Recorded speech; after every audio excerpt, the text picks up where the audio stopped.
Urogenital pain is really common, probably at least in reproductive age women, affects at least 25% of women. Interstitial cystitis, endometriosis, vulvodynia, and then also dyspareunia, which is a term for painful intercourse, which is also really common, not just in postmenopausal women, but in premenopausal women as well.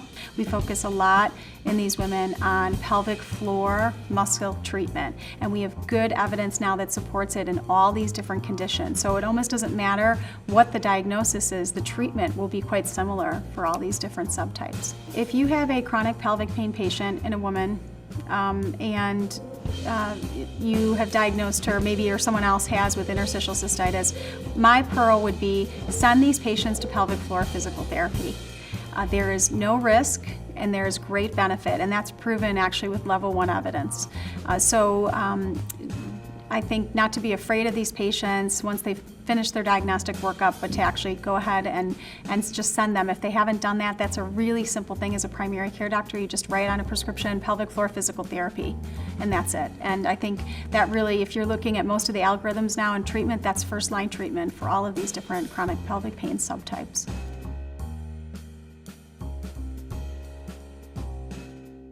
The treatment down the road and the research is going to focus on neuromuscular measures, and then looking at those measures both pre and post physical therapy.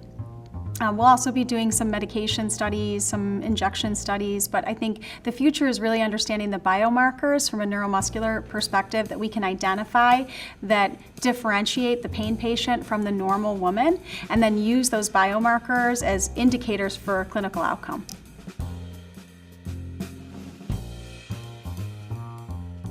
And I think from my perspective, I don't find that opioids are all that helpful for urogenital pain or for chronic pelvic pain. Actually, I end up seeing women after they've been on high doses of opioids, yet their pain is still an 8 out of 10, for example.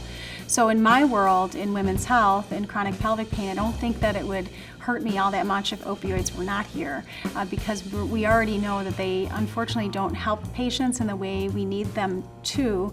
So I would be focused, without having opioids in the world, on more neuropathic medication treatments, which is what I do now.